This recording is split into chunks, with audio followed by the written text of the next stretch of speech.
Hello everyone. तो आज का जो हमारा टॉपिक है वो है ड्रग्स यूनिट के अंदर जो एनाल्जेसिक और एंटीपायरेटिक जो यूनिट आती है उसके अंदर पैरासीटामोल और एस्पिरिन है। तो आज हम पैरासीटामोल देखेंगे। तो बीएससी केमिस्ट्री ऑनर्स के सिलेबस के अंदर इसका जनरल एस्पेक्ट है, इसके सिंथेसिस या प्रिपरेशन है और इसके यूजेस हैं। तो वही आज की वीडियो में हम देखेंगे।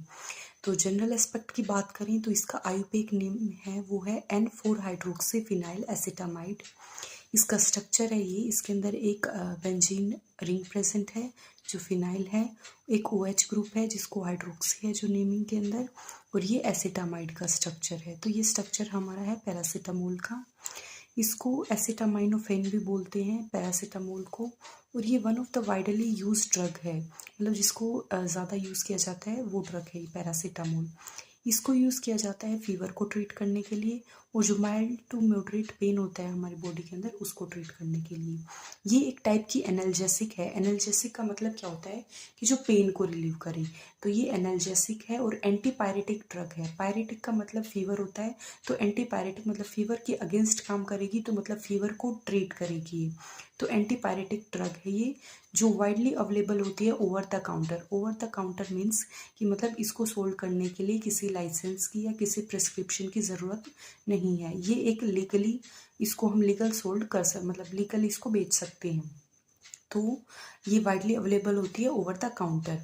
It is in the WHO list of essential medicine. जो वर्ल्ड हेल्थ ऑर्गेनाइजेशन है वो एक लिस्ट बनाती है एसेंशियल मेडिसिन की, तो उसके अंदर ये इंक्लूड है।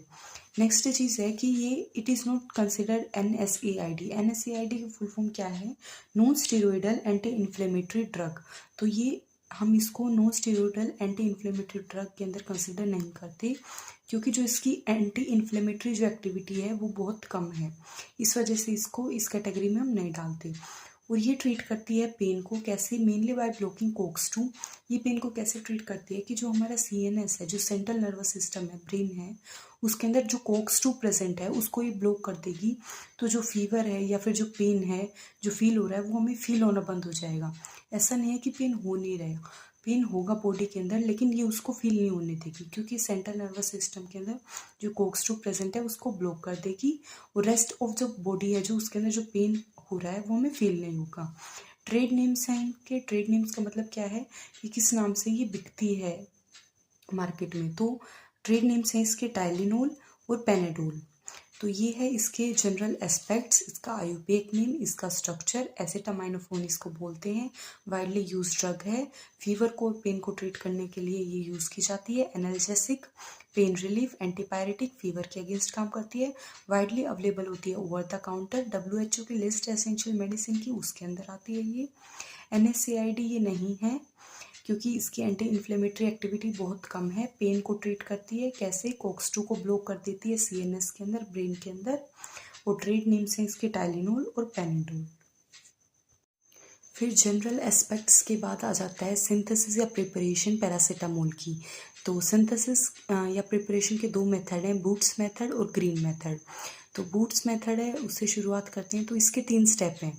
तो फर्स्ट स्टेप के अंदर क्या होता है, हम फिनोल को लेते हैं और रिएजेंट लेते हैं यहाँ पे डाइल्यूट H2SO4 NaNO3। ये हमारे पास नाइट्रेटिंग एजेंट है, और ये नाइट्रेटिंग जो ग्रुप है उसको ऐड करेगा फिनोल के अंदर। तो नाइट्रेटिंग ग्रुप जैसे NO2 है उसको ऐड करेगा, ये नाइट्रेटिंग मिक्सचर है हमारा, और नाइट्रेशन करवाएगा ये। तो NO2 ग्रुप इसने ऑर्थो पे ऐड करा और पैरा पे, तो ये ऑर्थो नाइट्रोफिनोल है और ये पैरा नाइट्रोफिनोल है। अब नेक्स्ट स्टेप के अंदर हमें पैरा नाइट्रोफिनोल का यूज़ करना है। तो यहाँ से हमने पैरा नाइट्रोफिनोल लिया और उसकी NaBH4 के साथ रिएक्शन करवाई। अब ये एक्ट करेगा रिड्यूसिंग एजेंट की तरह, और जो ग्रुप है उसको रिड्यूस करेगा। तो जो NO2 ग्रुप है उसको NH2 के अंदर रिड्यूस कर देगा। फिर नेक्स्ट स्टेप के अंदर क्या होगा, जो NH2 ग्रुप है वो जो ये हमारे पास कंपाउंड है, इसकी हम रिएक्शन करवाएंगे एसिटाइल ऑक्साइड के साथ, और ये एसिटाइल ऑक्साइड एक्ट करेगा एज एन एसिटाइलिंग एजेंट, और ये जो एसिटाइल ग्रुप्स हैं उनको ऐड करेगा इस कंपाउंड के अंदर। तो हमारे पास स्ट्रक्चर फाइनली पैरासीटामोल की बन के आ जाएगी। तो ऐसे सिंथेसिस होगी पैरासीटामोल की by Boots method. Next method आता है हमारे पास ग्रीन मेथड। तो ग्रीन मेथड के भी 3 स्टेप हैं। इसके अंदर क्या होता है, हम फिनोल ही लेते हैं, फिनोल की रिएक्शन करवाते हैं हम एसिटाइल ऑक्साइड के साथ और HF के साथ। तो ये एक्ट करता है एज एन एसिटाइलिंग एजेंट, और ये एसिटाइल ग्रुप को ऐड कर देता है फिनोल के अंदर। तो ये हमारे पास ये स्ट्रक्चर बन जाती है, ये एसिटाइल ग्रुप ऐड कर दिया इसके अंदर। फिर नेक्स्ट स्टेप के अंदर जो एसिटाइल ग्रुप ऐड किया है और जो कंपाउंड हमारे पास बना है उसकी हम रिएक्शन करवाते हैं हाइड्रोक्सिल अमीन के साथ। और हाइड्रोक्सिल अमीन के साथ जब रिएक्शन करवाते हैं तो हमारे पास ऑक्साइन बन जाता है। ये हमारे पास ऑक्साइन ग्रुप है C डबल बॉन्ड NOH। तो ये ऑक्साइन ग्रुप बन गया हमारे पास। नेक्स्ट स्टेप के अंदर क्या होगा, जो ऑक्साइन ग्रुप वाला कंपाउंड बना है उसकी रिएक्शन हम करवाएंगे CF3COOH के साथ।